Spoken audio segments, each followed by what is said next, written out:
गोदानै दाजानाय बिग्रायारि हान्जा इउएलबिजों लोब्बा थानायनि दायाव कक्राझार पुलिसआ गासै 10 सुबुंफोरखौ हमदों होननानै पुलिसआ फोरमायदों। कक्राझार जिल्ला एसपिनि मावखुलियाव खुंफुंनाय मोनसे खौरांगिरि मेलनि गेजेरजों आसामनि एडिजिपि आरो बिटिएडिनि आइजिपि डक्टर एल.आर.आर. बिश्नयआ बिग्रायारि हान्जा इउएलबिनि गासै 10 सोद्रोमाफोरखौ पुलिसआ संदाननाय हाबाफारिनि गेजेरजों कक्राझार, चिरां आरो बाक्सानिफ्राय हमनो हायो होननानै फोरमायदों।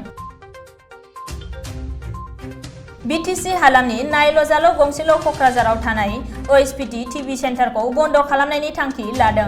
मिरु सरकारनि इनफरमेशन एन्ड ब्रडकास्टिं बिफाना दुलाराय भारतनि गुबुन गुबुन रायजोआव थानाय एलपिटि आरो ओइचपिटि टिभि सेन्टारखौ बन्द खालामनो फोसावनाय बायदिनो कक्राझार सहरनि भटगावआव थानाय 10 किल'वाटनि ओइचपिटि टिभि सेन्टारखौबो 2022 बोसोरनि 31 मार्चआव बन्द खालामनो फोसावथाय बिलाइखौ फोसावदों।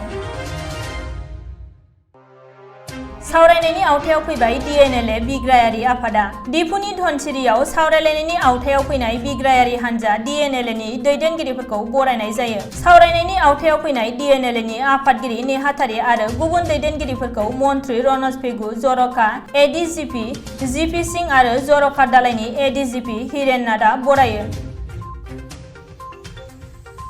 थांनाय बृहस्पतिबारखालि दरं जिल्लायाव होखारस्रांनाय हाबाफारि लानायाव सासे सुबुंखौ पुलिस बिबानगिरि आरो सरकारा थिसननाय सावगारि सेबग्राया सासे सुबुंखौ इनायै गाग्लोबनानै बुथारनाय जाथायनि हेंथायै दिनै दरं जिल्लायाव 12 घन्टा बन्द हांख्रायो। लोगोसे जाथायाव जिउ गोमानाय 2 सुबुंफोरनि नखरनो 10 लाख रां आरो जाथायाव जोखोम जानाय सुबुंनो 5 लाख रांनि अनसुंथाइ होनांगौनि दाबि दैखाङो।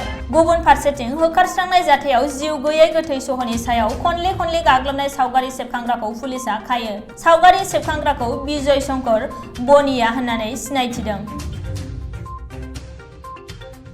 चिरां जिल्ला आमगुरि पुलिस थानानि सिङाव थानाय दैसुंगुरि गामि ओनसोलनिफ्राय थांनाय बृहस्पतिबारखालि इउएलबि बिग्रायारि हान्जानि सासे सोद्रोमाखौ हमनो हायो। हमजानाय सुबुंखौ गोदानै दाजानाय इउएलबि बिग्रायारि हान्जानि चिरां जिल्लानि कमान्डार रैरुब मुसाहारि एबा रिंखां मुसाहारि होननानै सिनायथिदों।